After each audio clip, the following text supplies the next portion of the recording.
Welcome to Permission to Thrive. I'm your host, Suzi Lula. As a spiritual therapist for over 20 years, I have the honor and privilege of ushering women and mothers just like you on a journey from simply surviving to powerfully thriving. I also have the honor of raising our son, Will, who is now a young adult, with my longtime partner, Jamie, so I'm right there on the journey with you.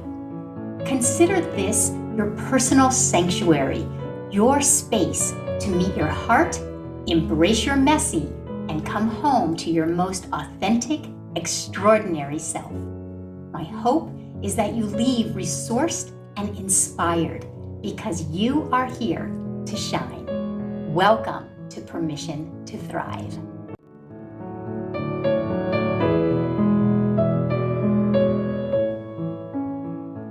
So hi and welcome everyone to Permission to Thrive. Today's episode is an episode with a twist.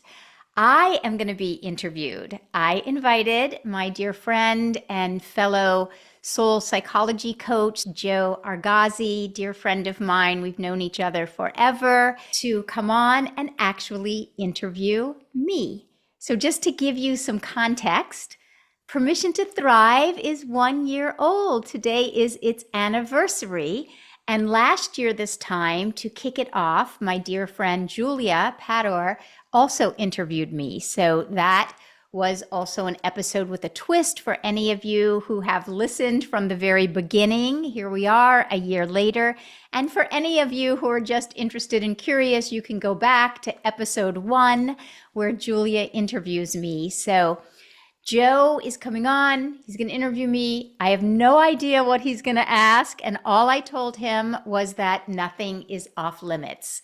So I want to introduce you all to Joe. You probably are very familiar with him because, Joe, you have been on many, many episodes. And I welcome you again. And thank you so much for celebrating a 1 year anniversary. Who knew Permission to Thrive is a year old?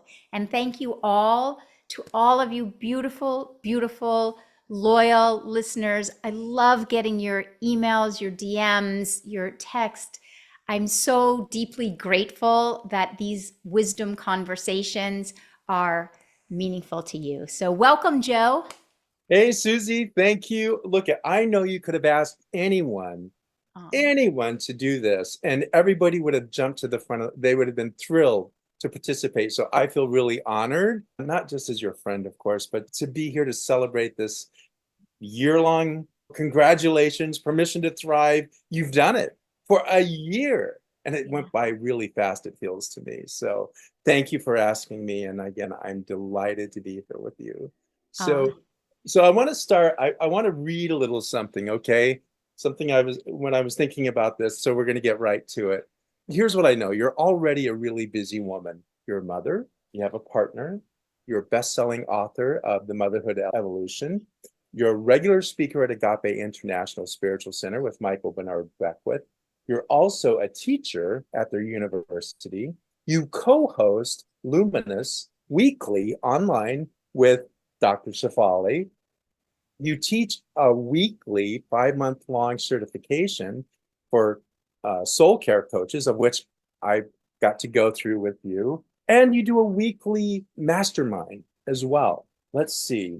There's so many other things I could speak to, but as if that wasn't enough, you decided to do a podcast, right? I don't know how you found the time for it, but I want to know, why did you choose to do a podcast? What were the motivations behind that?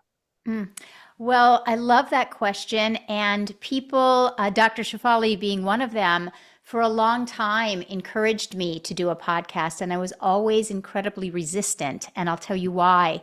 I felt this sea of podcasts was overflowing. I just thought, why does the world need one more podcast when it's already so oversaturated?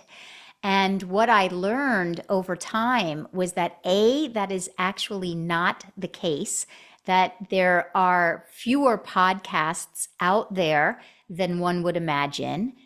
B, that often people start podcasts and then they, for different reasons, choose not to continue. Yeah. But the greatest reason that really got me is that I learned about the psychology of the podcast listener. And Mm. it is a long format as opposed to Instagram, social media, which is a very short format. That's Hmm. fine. You know, scrolling and that's great. I love my Instagram feed. I get so much inspiration. But I'm a long format kind of girl. I like diving into the deep end. I like having really deep conversations. I like transformation. I'm not good at small talk. My son Will just told me the other day, he goes, Mom, I'm not good at small talk. And I'm like, you're your mother's son, because I'm just not a small talk kind of girl. I like diving into the deep end. And so when I learned that people who listen to podcasts also like long format, they like to dive in and really get intimate and connected and in these deep, rich conversations. I thought, oh, I've had misperceptions and Wow. misconceptions about podcasting. That is the thing that made me say yes. And it has been a labor of love since the very first episode. I've loved it. I love every one. I never get tired of it. I love everything about it for that reason. It's like a deep conversation with my friends. Wow. Knowing you, it's like that makes perfect Perfect sense. Of sense. course. Yeah. Well done. So why did you title it Permission to Thrive? Because I feel like over the 20 something years of working with clients and students and other parents, mothers in particular, women in particular, it is so dang challenging Mm. for all of us who have been raised in a culture of doing and being on that treadmill of achievement and accomplishment. And there is nothing wrong with that, but we lead with our doing. And I find that it is so challenging for us to give ourselves permission to live a rich quality of life where we are not overwhelmed, where we are not on that doing treadmill, that we are experiencing rich, intimate, deep connections with our children and our friends. And culture tells us that that isn't possible Hmm. because it values the doing and the achievements, and there's nothing wrong with any of that. But research shows us that when we get to the end of our life, there are a few regrets, Hmm. and they are consistent among most individuals who get to the end of their life. And most individuals wish that they had worked less and connected more and created rich, quality relationships with their Hmm. children, with their spouses, with their partners, with their girlfriends, led a rich quality of life. And I am obsessed with finding those magical keys, that permission that would allow any one of you listening right now to take your life to that next richest level, to have that rich quality of life that is soul led and led from your being, and know that that is not only possible for you, but it's the way it's meant to be. You're set Hmm. up, you're encoded to want to thrive, to blossom, to experience this life to its fullest. And so, kind of obsessed with the title too. Got it. It makes perfect sense. So here's another question for you. During your podcast this year, is there anything that surprised you? Oh, that's such a great question. Well, the first thing was how much I loved it, how Yeah. much I loved doing it. I didn't know how it would be. It was such an experiment. Yeah. Another thing that surprised me was huge transformation that I went through, because now you're making me realize probably another bit of resistance that I had was probably about the metrics. And I probably didn't want to dive in to the world of podcasting because there's all these big podcasters with millions of downloads and views. And I was probably very intimidated by the numbers. And I have had a journey around comparison and connecting my worth with numbers and doing and achievements and all the things. Probably why I'm obsessed about a quality of life. But to be honest, now that you're asking, I hadn't really thought of it, but probably there was an intimidation about being a small fish in a huge pond that it would have been easier to keep myself hidden and just not do it. And so, one of the things that has surprised me the most is how little I ever look at the metrics.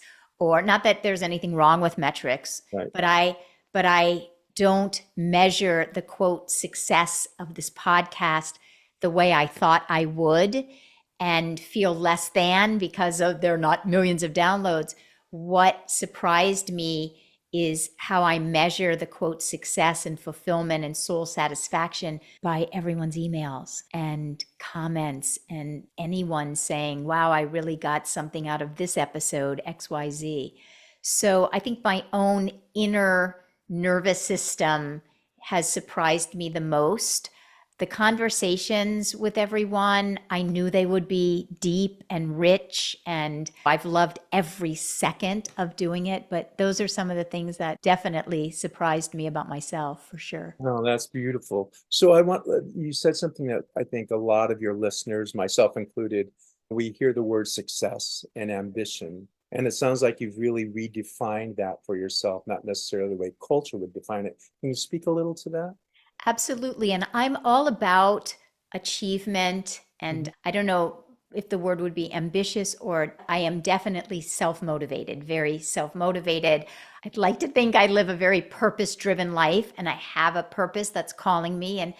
And so this is not an either or, but I have been very indoctrinated to measure my worth by what culture would say would be outer success. Mhm.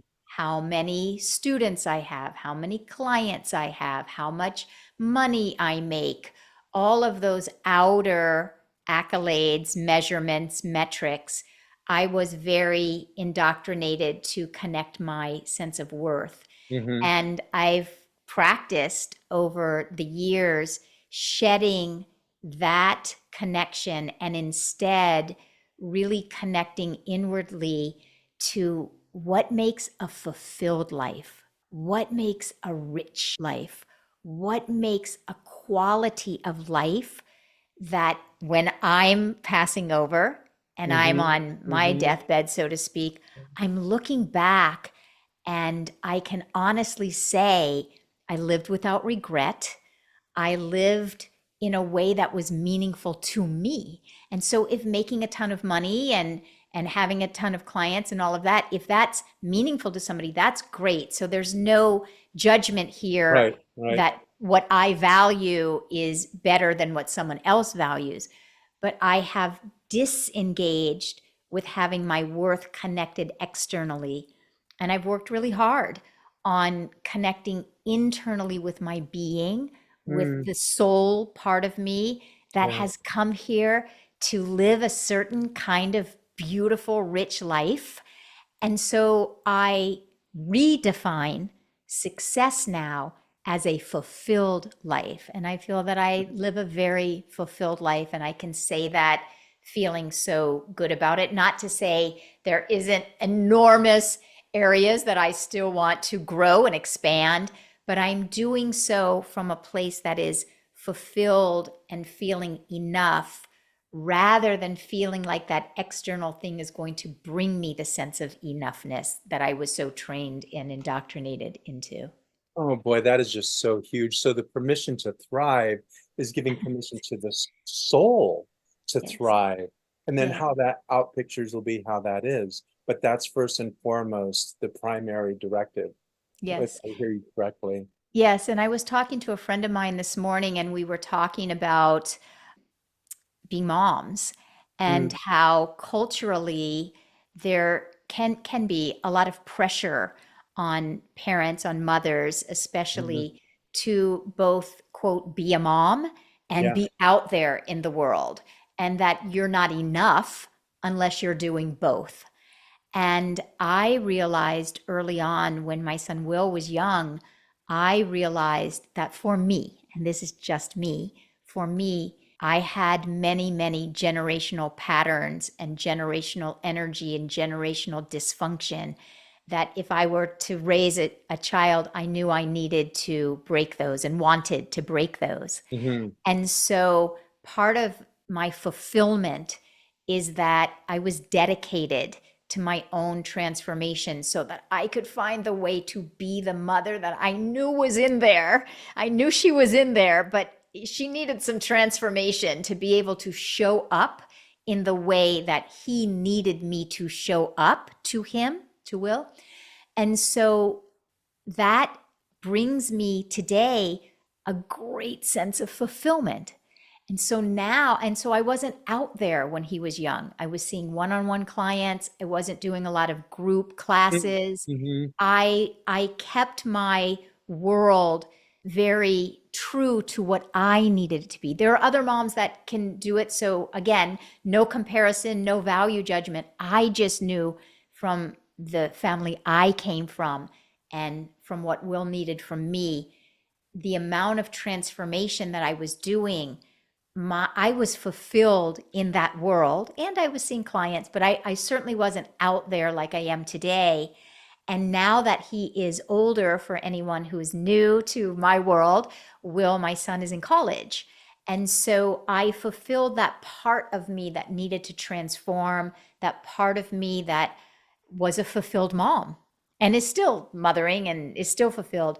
And then organically began to put myself out there more and more and more. The older he got, the more transformed, excuse me, I was, and the less he, quote, needed me in the same way, you know.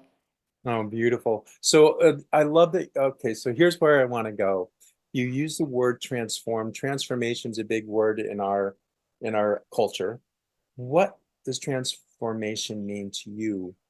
You know, I've been blessed to be a student of your courses. It's changed my life for real, not just intellectually, but experientially. It's changed how I show up as a therapist. And I've literally seen my clients' lives for real transform, not just intellectually have an understanding of how they got to where they are, but how their life inwardly, they've been able to break through and shift, you know, how they look at themselves, how they feel, most importantly, about themselves. And therefore, they have new relationships with children, with spouses, with employers. It's primarily with themselves, but then with those around them. So Yes. I would love for you to speak to the word transformation. Yes, I love the word transformation. I know The you do, word girl.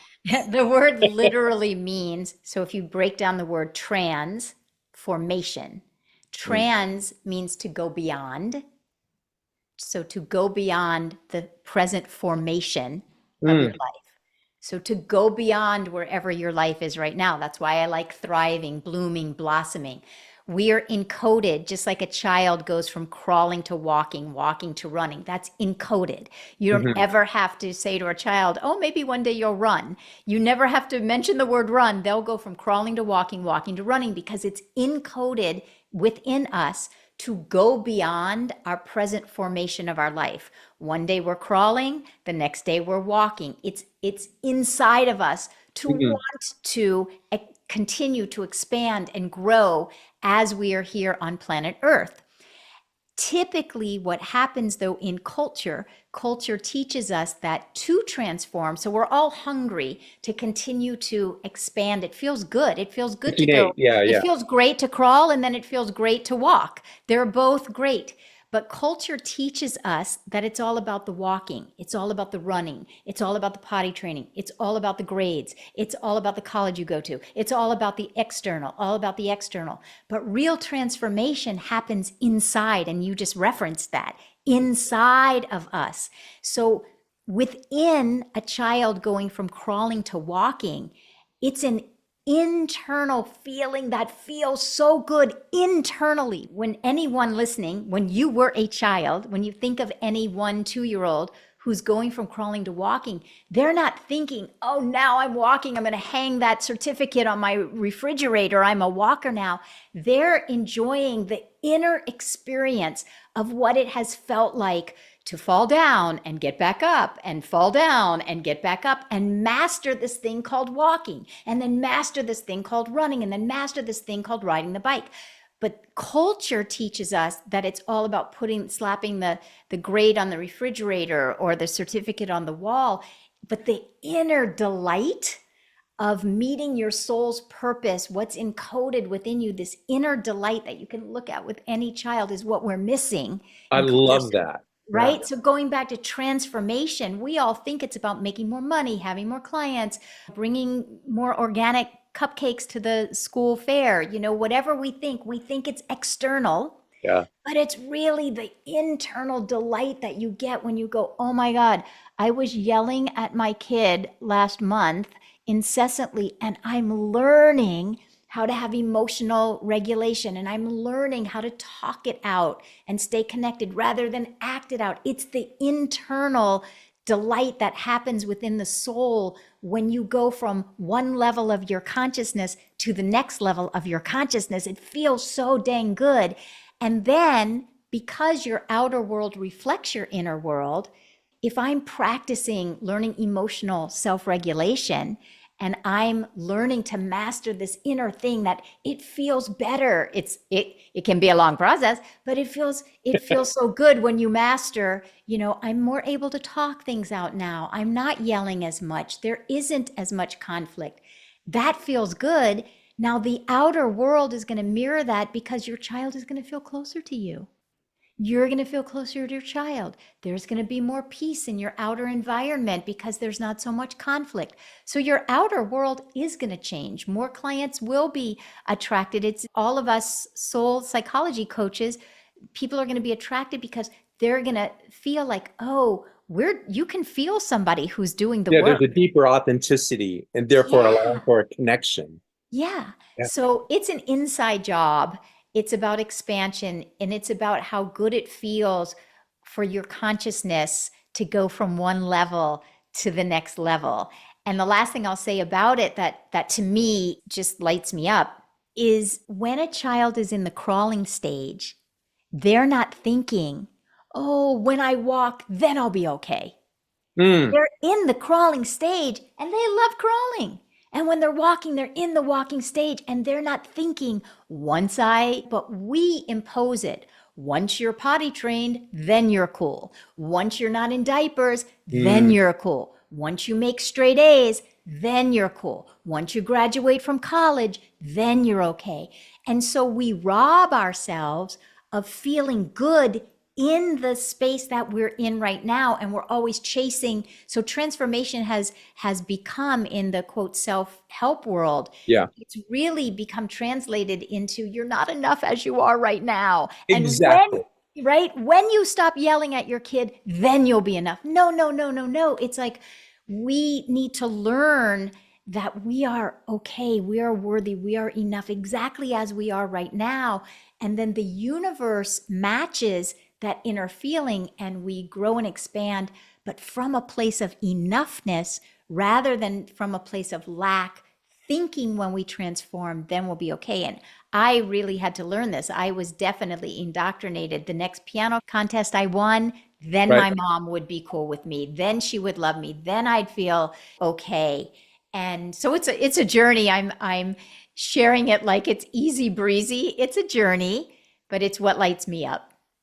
Yeah, clearly. And for those of you who are listening and you like what you're hearing, I Mhm. highly, highly suggest you go to Suzi's website. She has a ton of courses that speak directly to what she's sharing with you. And it's her life experience. By the way, I've taken many, many, many of those courses and continue to because Mhm. it frees me from everything she was just talking about and opens me to thriving in my most authentic life for real. It is not an intellectual exercise, although that's important, but it's experiential. And therein lies the difference between many other classes I've taken, and nothing wrong with them. It's great. They help connect the dots. But the real work and the real transformation for me happened through taking your courses. And I thank you so much for that. It's like I said earlier on, it's changed my life. And man, it's just beautiful. So, all right, well, let's move on. I want to know, are there any guests during this year that you had on that really inspired you or made you stop and think or was special in some way? I will say, I know this is going to sound like a cliche answer, but I mean it very sincerely from the bottom of Mm, my heart. Every single guest was really life-changing for me. I've met new friends, I've mm, met new colleagues. I've thought about, even this morning I saw a post by Dr. Deborah McNamara, and Hmm. she was one of my guests, and she has a book called Rest, Play, Grow. And I was just thinking about our conversation and how she's making such a great contribution to parents' lives in what's really important, giving kids more chance to play. So every single Lelia Shote from South Africa, every one of my guests has been very, very meaningful to me. Hmm. Most of my guests were referred to me by other people or people that I already knew. Hmm. And so there was a real personal investment for me. I was really sincerely interested in bringing them on. And then what would be the mountaintop of guests would be all of you, my soul care coaches that I've brought on, and the conversations that we've had, because this is what I do every day, day in, day out. And so the conversations that you, myself, Maureen, and Devin have done, your willingness to reveal yourselves so authentically and so transparently, I was riveted to your examples and what you shared about yourself. So, for anyone listening, if you're interested in listening to real stories, real examples from your life and some of my other coaches, go back and look. You'll see the ones with Maureen, Devin, and Joe. There are easily 4 or 5 of those.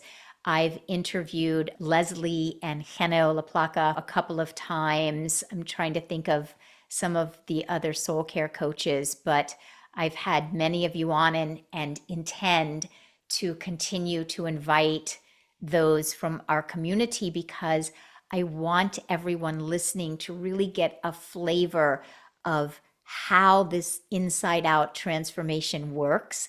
And so hearing the real life examples is Hmm. what definitely lights me up. And I think it's very relatable to other Hmm. people who are listening. And then I just have to say, lastly, I really love doing the solo episodes. I get tons of questions Hmm. and emails from people saying that they really like the solo episodes. And I did not think that I would like that. I thought I'm just speaking into a camera, but I have the person who shared the question with me. And then I have all of the listeners who have ever sent emails and DMs and all of you guys. And it's very rich to do solo episodes as well. So yeah, I've Very loved rich to really. listen, to you on the solo. It's very easy to hit repeat, repeat, Mhm, repeat, because they're so rich and there's so many takeaways.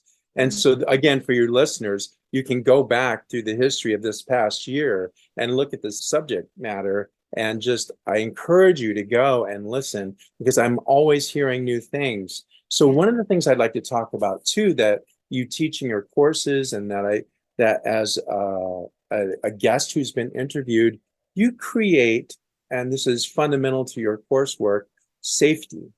Can you Mm. speak to that? Because I think that is so, one of the things you teach in the very beginning is that you use the famous Einstein quote that it's a friendly universe. And that sounds lovely, right? On a Hallmark card. But if you're not raised in a way that you feel it's safe out there, what the heck do you do? So, safety is a quality that is paramount in life. And we often think of safety externally, but safety really originates internally, back to the transformation being an inside out job. And most of us really haven't been raised nor currently feel safe inside of our own consciousness. Yeah. And safety is paramount if you're interested in transforming, if you're interested in healing trauma. And safety is paramount if you simply want an intimate, connected relationship with your child, with a spouse, with a partner, with a girlfriend, with a boss. Safety is a foundational ingredient for both healing of trauma, healing of the past wounds, and also the creation of intimate, connected, thriving relationships. So, safety is a quality that is paramount, foundational to both of these sides. And we all want to heal what we are bringing in from the past. We want to heal the past and we want to create really connected, intimate relationships. So safety is so important to me, first and foremost, because I know how important it is, first and foremost, because I did not experience it as a child. Mhm. So I have shared very transparently, I never really felt emotionally safe or emotionally connected with my mom. I felt very disconnected from my mom. And so I did not experience outer safety. And therefore, I internalized a feeling of lack of safety. And I searched a long time to create and practice what are the ingredients of creating inner safety. Mm. In my work with clients over the years, what I learned was that very few of us have this quality of inner safety. Why? Because most of us as children were criticized, were judged, were bullied, went through different experiences of trauma, of hurt, of wounding, and didn't have an adult present with us to assist us to process. And so all of the judgment and criticism that we received from the outside in internalizes within us. And so we carry inside of ourselves self-judgment, self-shame, self-criticism. We're so dang hard on ourselves, self-shaming, self-sabotage, a lack of self-support. And I always say one cannot experience self-judgment and safety at the Mhm. same time, Mm. Mm. because safety is the energy of acceptance. Safety is the energy of I accept myself or I accept you exactly as you are. You are safe to bring all of yourself, to be Mhm. all of Mhm. yourself. You are safe. And so if I'm judging myself, then I cannot judge myself and feel safe inside of myself at the same time. So, a huge part of my work is about establishing what does it take to establish inner safety so that we learn to accept ourselves exactly as we are right now. And a Mhm. huge piece of that work is that this language that I call the language of self compassion is basically void in our culture. The Mhm. language of nurturing, the language of nourishment, the language of acceptance and compassion and Mhm. deep connection. We're a culture of doing. And as we've been sharing, a culture of doing and achievements, and it's void of this feminine, mothering, nurturing presence. Our culture is tipped right now to that toxic patriarchy, Mhm. and we're starving for the voice of the mother, the Mhm. voice of the feminine, the voice that says, Joe, come here, tell me all about it. There is nothing you can say to me that I'm not going to accept about you. You're safe to share it all with me. You're safe. And then to be able to say that to ourselves, we don't have the tone, we don't have the words, we don't Mm. have the phrases. This is what we're all hungry for. And so in my work, I'm literally teaching as we go through courses, I'm literally teaching you the phrases. What are the phrases? What does it sound like? What does it feel like? You know, for those of you who are watching on YouTube, I don't have ever very far from me a little tiny, for those of you listening, I'm just holding up like this little tiny stuffed animal, a little tiny bear. And it's like we need to learn how to speak to the vulnerable, scared, fragile places within us so that those scared places within us can learn to relax. The nervous system can relax into our own heart.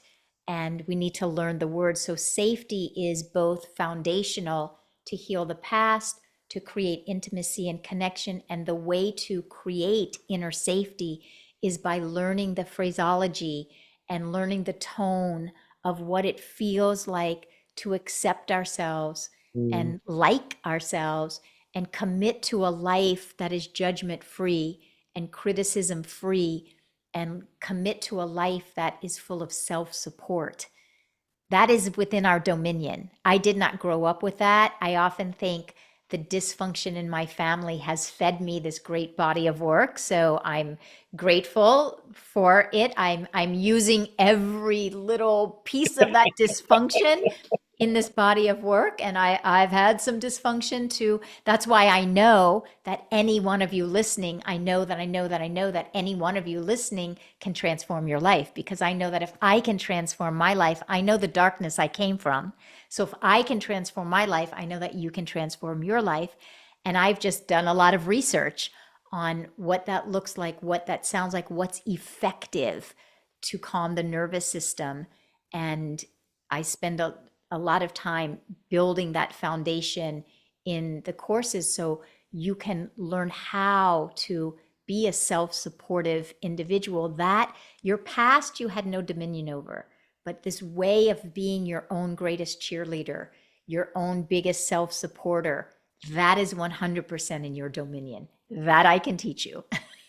And that you have taught me and many, many, many others. And that's why my life is transformed, because of what you've just shared. Even though it's your 1 year anniversary, I feel through what you've just shared, we've all received a really huge gift. Thanks. And for those of you who are listening, she actually has a course called The Language of Self-Compassion. And boy, you want to give yourself another gift and experience some of what Suzi was talking about, please, please, please go listen. Your life will be changed. For real. Thank you, Joe. Thank you. You're welcome, honey. So you were talking about books a little while ago. What are you currently reading? What am I currently reading? Yeah, well, I'm just gonna. I'm reading three. I'm reading three. I'm Of always course reading. you are. I'm always reading multiple books at one time. So I'm reading three books. One, The Big Leap by Gay Hendricks. I highly recommend that book. It's a very short read. You can read it in a couple of hours. I read it every few years. So it's called The Big Leap by Okay. Gay Hendricks. Great read. It's all about upper limits and blowing the roof off of, we all have that thermostat of, it goes back to permission to thrive. We all have a thermostat of how much good we allow in our life, how much good we allow in our life. So one of his questions right now that I'm working with is, how good can you allow yourself to feel for how much of your day? That just Love gives you that. a little Love peek that. into that book. All Okay. right. Second book that I'm reading is Rewire for Wealth. I think the woman's name that wrote it is Barbara Stanwyck. I may be incorrect, but I'll put it in the show notes. I'll correct myself. She also wrote a book called Overcoming Under-Earning, which has been so beneficial in my life. It is one of the few financial books that I have read anyway, that is really consciousness based. So it's about transforming from the inside out. And she references A Course in Miracles. She references a lot of the other books that I'm diving into. Third book that I'm reading is called Women, Food, and God by Janine Roth. And her premise is that our relationship with food is a direct correlation and parallel to our relationship with God and the universe.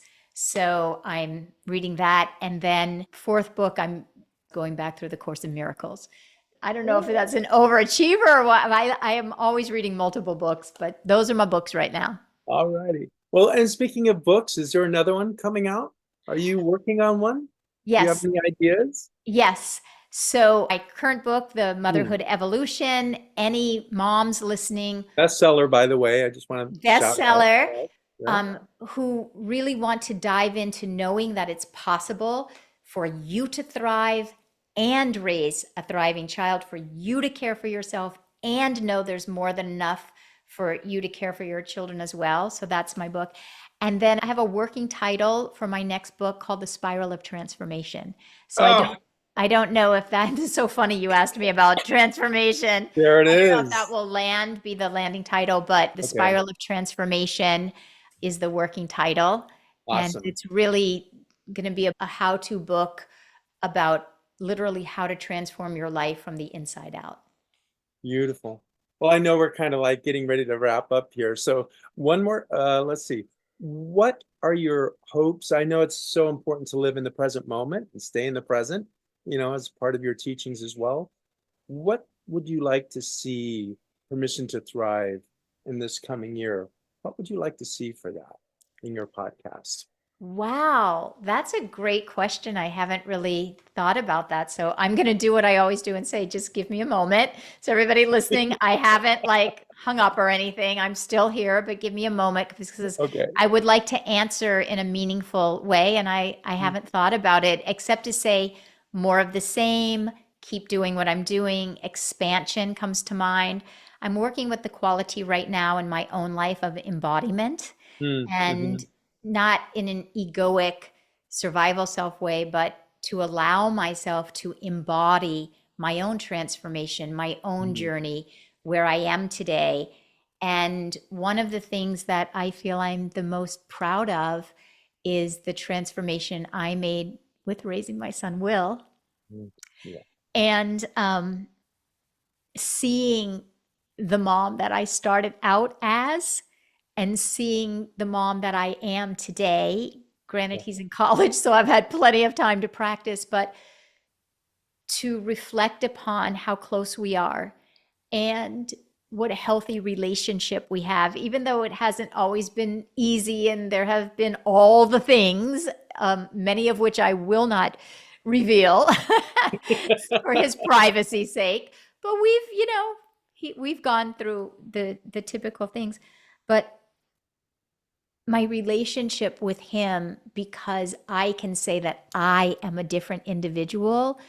And so embodiment and expansion comes to mind. And so when I think of this next year, actually what I think of is, can I come to this platform a more embodied me, a Mm, more anchored me, more willing to be embodied and embody the transformation that I practice every day, and to offer that to everyone, to be a vessel, to be of service. I feel very unattached and open to where this could go. I'm very open. I feel like the sky is the limit. I just heard someone say the sky is just the beginning. So I oh, I feel love that.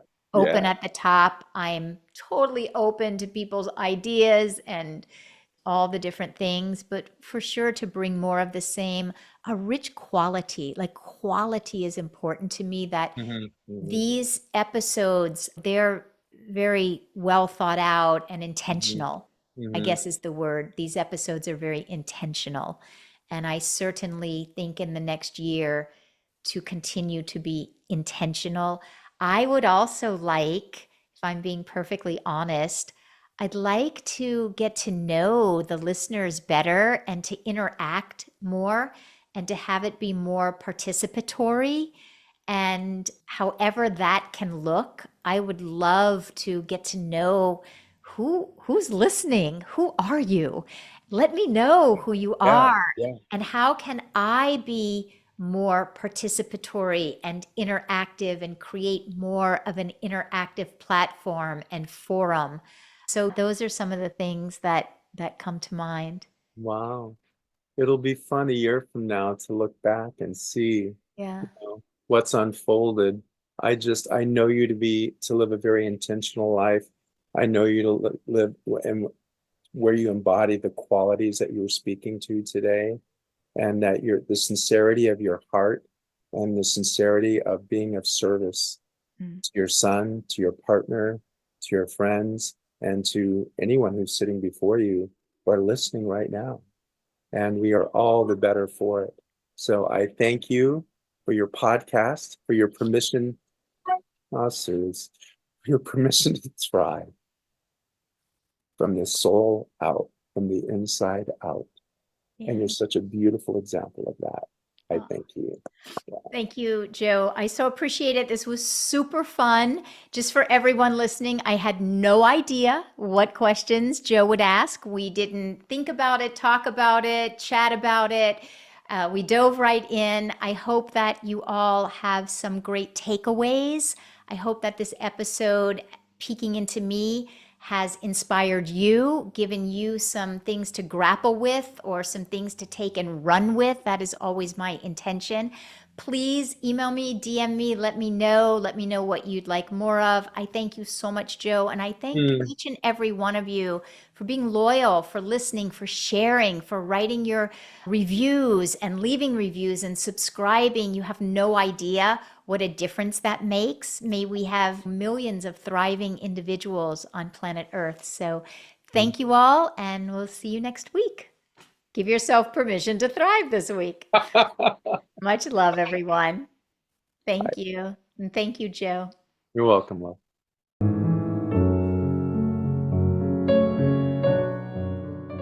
Thank you so much for listening. If there was something in this conversation that spoke to you, we'd so appreciate it if you would take the time to subscribe, leave a 5-star review, and share this episode with women and mothers you know, because you are here to thrive. See you next time.